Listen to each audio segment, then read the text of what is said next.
fadlan ha ilaabin inaad subscribe saarto si aad u hesho wararka ugu dambeeya ciyaaraha. Ha ilaabin inaad gambaleel ku furato si aad u noqoto qofka ugu horeeyo hela muuqaaladeena cusub. السلام عليكم ورحمة الله وبركاته صاحب بيال ميل وليبها واد عاوة كجوكتان عالمك كسر واد عاوة يعيارها عالمك برنامج كينا كان وهذين والبا أنو سوق هذانا دعدو يكون وين عيارها كما مرنا إنو مالنتي إنو عمامدنا وحيابا وقومهم سينو إنو سوق هذنا هذا هو وحيابها عاوة وين عيارها وحنو كسوق هذا دونا قضباء غيب كيهين بغنيك يا سعودي قو معموله رحل سوقها سعودي أو كسو تشاو ورك الشيء جاي إن مانشستر ويبسنا يو وحن كلو كسوق هذا دونا عاوة نيك زاري أو سدح كلان oo aayihiisa mustaqbalkiisa kooxda Chelsea lagu go'aaminayo ku soo food leh iyo qodobo kale barnaamij ku soo qaadan doona uu qayb ka yahay ninkii Mbappe ah oo la arkay isagoo si hoose Messi u daawanaya kulamada Barcelona ee ciyaarayso wariyaynu kuma Barcelona u taageera iyo qodobo kale ayaan caawa ciyaaraha ku soo qaadan doona uu qayb ka yahay ciyaartoyga Barcelona oo ka dagay Lyon Francisca iyagoo halka ku ciyaari doona kuwa Liverpool la ciyaari doona Bayern Munich oo soo dagay ciyaaryahanna qaar oo laga waayay Bayern Munich Robin uu qayb ka yahay Boateng iyo Ribery wararka ku saabsan arikana waan eegi doonaa iyo qodobo kale uu qayb ka yahay telefishinka Iran oo aryaab la sameeyay kadib markii shaydaanka waranka sita ee fanaanada Manchester ku dhagan ay diideen haddase toddobaadkan ciyaar bay kansaleen oo telefishinkooda laga tabin gaaray kadibna ciyaartii joojiyeen markii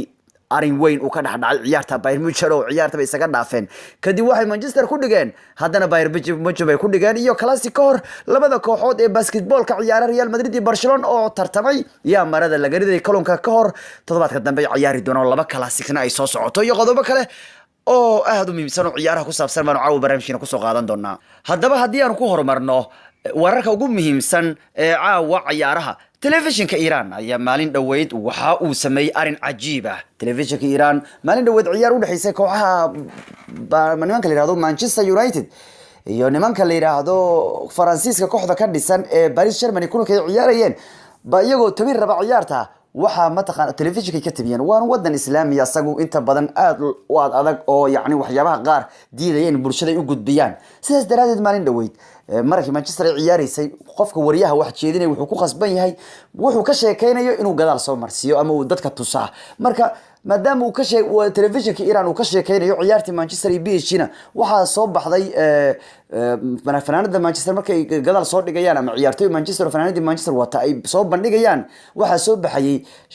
waxay diidanayeen shaydaan Manchester xabadkooda ku dhagan yaani shaydaan waran wata ayaa ku dhagan loogada Manchester shaydaankaas bay diideen markay inay muujiyaan waxay sameeyeen loogadii Manchester bay tirtireen ayaga dhubac guduud wada saareen taas oo dadku qaar ay yiraahdeen wariyaha Iiraaniyiintu see ka noqotay yaa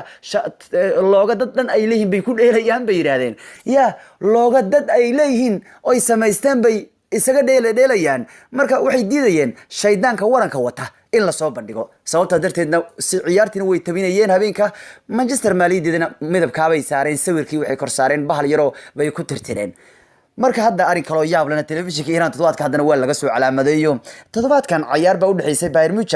oo ay ciyaarayso horyaalka Jarmalka ayaa waxa laga soo calaamadeeyay in telefishinka Iran uu kansalay gabi ahaanba baahinta ciyaarta u dhaxaysay kooxaha kubadda cagta ee Bayern Munich iyo nimanka kale ee la yiraahdo Osborg ciyaarta taana waxay u kansaleen sababtu waxay tahay waxa ciyaartu dhexdhexaadinaysay gabar garsoore ah inay garsoore gabar diidayeen ciyaartu inay maamusho ma diidayaan laakiin gabadhu waxay u soo lubisanaysaa sida rag iyo kale waxay soo xiranaysaa fanaanadii iyo buumihii gaabna sababta ciyaarta u kansaleen inay tabiyaan waxay ahayd telefishinka Iran oo ciyaar isku diyaaray inuu tabiyo ciyaartu 3-2 Bayern Munich ay ku adkaatay dhamaadkii ciyaarta waxay diideen gabadha dharka gaagaaban xiran inay dadka u gudbiyaan oo garsoore ciyaartu ka tahay guud ahaan ciyaartii dhanba waa kansaleen waxay yiraahdeen war nagu kala wada tabin ma jirta cawada waaya iska kala baxa hay oo cada haba yiraahdeen oo cad malay gabar buma gaaban ee meelaha noo keenayaan ma muujin karna caaw yiraahdeen Iran telefishinkoodii waa laga diiday toddobaadkan ciyaartii uu labada koox u dhaxaysay habeenkii Jimcaha ahayd sababtu waxay tahay gabadhu baa dhar gaagaaban wadata waana saxo dhar garsoorku dharka uu baa u xiran yahay gabadha tan waa gabadhii taariikhda sameysay ee Jarmalku maalin dhaweyd garsoornimadu bilowday Bibiana Sentios gabadhu tanu ayaa iyanu ayaa gabadhu tan waxay ahayd gabadhii ugu horeysay ee dumar ah oo mid kamid ah shanta horyaal ugu weyn qaaradda Yurub garsoor ka noqotay xilli ciyaareed September 2017 maalin waxay noqotay 2017 bay ahayd September gabadhii ugu horeysay horyaalada ugu weyn qaaradda Yurub waa Talyaaniga Premier League Spain League 1 Faransiiska iyo Jarmalka waxay noqotay haweenidii ugu horeeyay horyaaladaas waaweynka shanta ah midkood ka dhexdhexaadisa ciyaar oo waliba horyaalka ah bay noqotay mar gabadhu tan baana ciyaarta dhexdhexaadinaysay Iran television-kooda way kansaleen sabab ku aadan inay wadato dharka gaagaaban marka team Manchester baa la ogaayay tan baa sii raacday waxay yiraahdeen war caawa tabin ma jirto annagu caawa tabin markii dambe way ka kansaleen tabintii markii gabadhu ay buuma gaaban iyo fanaanada ay caadi soo qaadato waxay yiraahdeen war naga daaya kabtaas ma bagashan karna yiraahdeen yani ciyaarta ma sii dayn karno sababtu gabadha darteed akhbaraadka ugu muhiimsan ayana caawa ciyaaraha waxa kamid ah arrimaha Bayern Munich iyo Liverpool ciyaartooyga Bayern Munich maanta waa soo dageen oo ciyaartooygu kanu waxay soo gaareen Liverpool laakiin safkoodu waxa laga dhix waayay qaar kamid ah ciyaartooyga kooxda waxa laga waayay dadkii soo safray waxa laga waayay Frank Ribery maanu soo raacin Ian Robin maanu soo raacin ninka la yiraahdo Jerome Boateng asna maanu soo raacin Muller waaba kii ganaxna waa ilaahay amarkii Bayern Munich waxaan ka yaabo Bayern Munich oo fiyo lama arkay ka waraba waxa kuwa waa koox inkaaran ilaahay amarkii war sanad walbo ciyaaris Champions League kulka ka hor balaaya qabsanaysa kooxda tanu waa laga yaabo waxa kale ilaahay wama wax ma inkaareen ya kooxdan jarwalku waa laga yaabay dhaawac la'aan ma noolaan kartaba wax le ku dhaca ilaahay amarkii waad arki jirtay sanadii Madrid ay la ciyaari jirtay ka hor kulanka dadaas ka jawaaba iska maqanba hadda waa kanee waxa la leeyahay Robin dhaawac buu ciyaartan ugu maqan horta waa seegaya Liverpool waad nasiibsateen ya Robin waa maqnaanaya Jerome Boateng difaac waa maqnaanaya ya Liverpool waad nasiibsateen hatta Frank Ribery asagu maanta lama soo safrin sababta ku aadan xalay waqti dambe ilma loo dhalay Frank Ribery markaas daraadid asagu dib ayuu ka soo safri doonaa laakiin ciyaartooyga soo safartay maanta kuma jirto kolba haduu ninka soo safray uu yahay waxa laga yaabaa hatta inuu xoogaa maadaama uu soo dib dhacay laga yaabaa hatta inuu bedel ku yimaado qaybta ciyaarta laga yaabaa in lagu soo bilaabo suurtagal laakiin Frank Ribery maanta waa ka soo haray ciyaartoygii u safray England ee Bayern Munich kamid aha sababtoo xalay waqti dambe loo dhalay marka nin loo dhalay hore safarka ma gali karo yaa xaajidii inuu umada ku tuuraa la rabaa oo yiraahdo macnuu la joogo sidaas daraadeed markuu asagu dib uu ka soo bixi doono ragii maanta safray kumaanu jirin Rondoski rag kale oo baa safray marka no Robin no Boateng kanuna dib uu ka safrayaa marka waa ka marka Bayern Munich aan aad isugu toosnayn ba Liverpool la ciyaaraysa laakiin Liverpool ku dhawdo nin muhiim ba ka maqnaanaya waana Virgil van Dijk ba ka maqnaanayo isagu ciyaarta ganax ku seegaya maadaama next match uu ahaa jaalo group soo qaatay marka ninka waa seegayaayo tababaru Liverpool bana wareersan wuxuu habeen dambe sameeyo maadaama van Dijk uu ka ganaxan yahay Joe Gomezna uu mataqaana ka dhaawacan yahay oo qaliinba lagu sameeyay waxa uu habeen dambe ka fikirayaa hadii Dejan Lovren uu diyaar u noqon waayo ciyaarta tanu haddii Dejan Lovren uu ciyaarta diyaar u noqon waayo dhaawac ka soo noqday wuxuu booskiisa ciyaarsiinaya Fabinho marka Fabinho iyo wuxuu rabaa inuu isla ciyaarsiiyo ninka lagu magacaabo Joel Matip marka tababaruhu haddii kale Lovren iyo waxa laga yaabaa inuu Matip ciyaarsiiyo balse hadduu Lovren diyaar noqon waayo inuu Fabinho ciyaarsiino macallinku sheegay marka Liverpoolna nin muhiim ba ka maqano iyagu qudhoodu waa Van Dijk oo nin halistiisu badan tahay waa ninka Liverpool ba yaa shubka u ah ee la dhaafi karinba dhan kale wararba ka soo baxay Manchester iibkeeda oo baryahan waxa soo baxayeen dhaxal sugaha Saudi Arabia waa ninka dhan ee dawladda Sacuudiga dhaxal sugaha uu ah Mohammed bin Salman oo nin hadanti weyn oo hadan ah oo lacag badan haysta inuu doonayo inuu iibsado Manchester baryahan warkaaba isqabsaday oo Manchester baa la iibsanayo sheekh kala imaanaya England baa lagu wadahay hadda warka maanta dawladda Sacuudiga waa ka jawaabtay in Mohammed bin Salman uu iibsanayo kooxda Manchester United waxaana Manchester la sheegay Mohammed bin Salman inuu doonayo inuu ku iibsado lacag dhan 3.8 bilyan ويجارك أول عليه ويل كود عليه ويان بقرطوية السعودية كنيك معمولة نيك بقر كسعودي معمول ويل كيسوي نيك محمد بن سلمان ووحك على نيك كانوا نيك وحول ولا شيء ينسدح ديفستيت بليون وكدون يكوحد وكوي بسدو وركب بريها كانوا جري لكن هذا بقرطوية كانوا السعودية أي وركب برت تورك وجوه تورك الشيء إن مانشستر محمد إبسنايو وحنا أريكا كهالي وزيرك وربعين ودنك كان ما تخانا عرب سعودي عربي يعني كان لقوا مجعبه تركي الشبانة وحنا برتس قصة قري إن وركا لشيء جايين محمد بن سلمان ويبسني مانشستر كومبلت ليبا جابي أهم بابا وبين هاي وركا ما جري بيلين وبين أو وبين لصور الضوابي وحنا كجرين بيلين مركا ما كانوا مانشستر هذا يبسدي إسكا هذا هيستا جليس رفم الكسورة المرايكنا وهي كانوا كيبسدين تضرب بقولساش مليون لا 8 سنة كور لكن وحلها بريهن ديب أي كحدو يبين دوران والشيخ البيكي يبين دوران لكن هذا وركا ما أنت صوب حي الدولة السعودية أي سو شاقين بقى وحكوا أدي هاي إن محمد أنا ودوني مانشستر ويبسدوا مركا هو كلامتين وركا dhan kale Mauricio Sarri saddex ciyaarood muhiim baa ku soo socoto toddobaad waxaa ku soo socda muhiim ah ninka lagu magacaabo Mauricio Sarri oo mustaqbalkiisa uu shaki weyn ku gali karo haddana ku guuleysan kulamada ka ninka kanu ayaa guuldarooyin ka soo qaaday kulankii Arsenal kii Bournemouth iyo kii Man City ninku Talyaanigu ayaa waxa ku soo foodlay ciyaaro adag isagoo khamiista ciyaari doona maalmo lugta labaad la ciyaari doono koobka khamiisleed ciyaarana Europe League markuu maalmo la ciyaaro khamiista hadda wuxuu la sii ciyaari doona nimanka la yiraahdo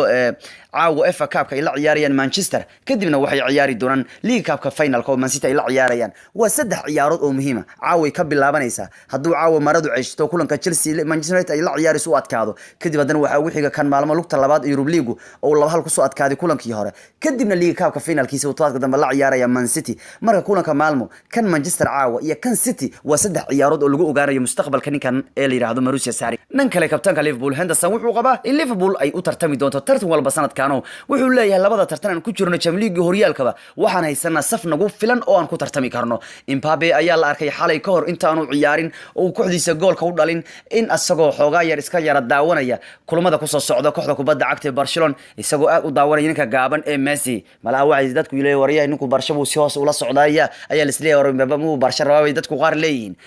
Mbappe ayaa baashay xalay gool u dhaliyay waliba waxa uu ka dhigay kooxda in ay hogaanka ku qabato 12 dhibcood oo nadiif ah waliba wuxuu dhaliyay goolkiisa 19aad ee horyaalka xilli ciyaareedkan laakiin ka hor ciyaartii xalay waxa la arkay Mbappe oo meel ku istariixayo fadhiya oo shaxda kulamada ku soo socda Barcelona daawanaya waana kulamada idin sheegay Barcelona in shub ku soo socdaan afar ciyaarood Barcelona ku soo socoto kan Lyon ay la ciyaarayaan habeen dambe kan Sevilla kan Real Madrid iyo kan Real Madrid ay la ciyaarayaan marka waxa la arkay Mbappe oo Messi sawirkiisa saa u fiirinaya oo ay ku dhex qoran yihiin kulamada ku soo socda kooxda kubadda cagta ee Barcelona marka Barcelona ayaa iyagu maalmo adag gali doono waxay ciyaarayaan ciyaaro aad u adag Lyon bay la ciyaareen habeen dambe Sevilla bay la ciyaareen kadib laba ciyaar Real Madrid markii Mbappe Barcelona si hoos armeed wala socda baa leeyahay ya armeey wax jiraan oo isleeyahay ninku ya odayga agtiisa amuur waa dadku qaar isleeyihiin reer Barcelona waxay leeyihiin wiilku Messi u taageera marka Barcelona wiilka iyo wiilku malaha wuxuu leeyahay Barcelona buu rabay leeyihiin marka waa kaayo arimaha Barcelona si hoos u socda la socda wiilka Mbappe marka waa sawir baraha bulshada qabsaday oo ninka kan uu fiirinayo ciyaartooyga Barcelona kulamada ku soo socda dhan kale Barcelona ciyaartoygoodu waxay ka dageen Lyon maanta bay ka safreen magaalada Barcelona waliba 16 Champions League bay halka ku ciyaarayaan Ernesto Valverde kooxdiisu ayaa dhar suud waxay ku xirnaayeen oo aad u qaalibay u xirnaayeen halka kaayo Busquets iyo Messi iyo kuwa kale oo halka u safrayo xataa Umtiti waa kamid ah marka Barcelona inuu waa safartay halka bay jiraan oo Faransiiska bay ka dageen dhanka kalena Zidane waa tii la sheegay 200 oo malyan uu doonay in Chelsea ay siiso hadii uu doonayo inuu tababar u noqdo hada lacag kamid wuxuu ku soo iibsan doonaa Icardi oo 96 malyan ku iibsan doono sidoo kale ragga qaar uu lacag ka bixi doono waxa kamid Alex Telles yiraahdo 30 malyan uu ku doonayo 90 malyan uu ku doonayo Koulibaly waa rag badan buu ku dhisanayaa liira kooxda waa ka qiimaha ka arkaysa ciyaartooyga lacag ku qoran tahay warag uu doonayo kooxdu ka haysto Barcelona iyo Real Madrid baa ciyaaray kulan classica waxaana badiyay kooxda kubadda cagta Barcelona kuwa basketball-ka baa ciyaaray Real Madrid basketka iyo kuwa Barcelona basketka baa ciyaaray markaas baa waxa laga badiyay Real Madrid basketball-ka oo 94 iyo 93 bay ku kala adkaadeen oo Barcelona ku adkaatayo marka Barcelona ayaana ah kooxda difaacanaysa koobka kanu waana tartanka kubadda dalre iyadoo ay labada koox Madrid ay ciyaari doonaan inuu dalre semifinalkiisa lugta labaad ayaa kuwa semifinalka yani kuwa kanu ay ciyaarayaan lugta labaad ee yani kubadda dalre bay ciyaarayaan marka kubadda dalre ay ciyaareen kuwa basketball-ka Real Madrid baa laga badiyay Barcelona 94 ku adkaatay ogow koobka kanu dalreegu waxa qaadayay Real Madrid Barcelona baa qaaday sanad walba marka laga tago tan iyo sagaalkii marka laga soo bilaabo Real Madrid baa qaadaysa basketball-keeda ama kuwa Barcelona uu qaaday waxa ugu dambeysay kooxdii aan labadan ahayn oo qaaday waxay ahayd kooxda Bosnia marka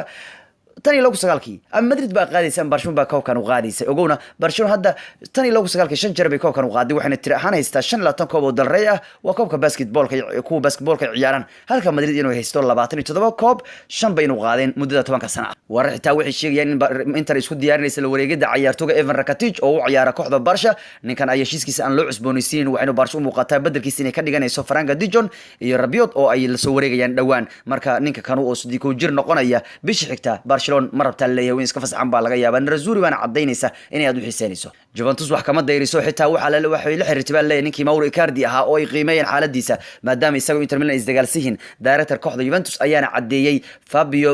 Barresetti ninka la yiraahdo Baratesi ninka la yiraahdo wuxuu cadeeyay inay xataa isku dayeen xaaladda inay ogaadaan ninka la yiraahdo Mauro Icardi Juve xoog badna lacag ay haystaan wax walba waa galay ayaga xitaa Icardi hadda Inter isku dhacsiin xataa xaaladiisa waa qiimeeyeen inay galaan bay rabaan ninka loo wareegaan arrimaha ugu weynaa waa ciyaaraha saaxiibayaal waa ka nabadgeliyo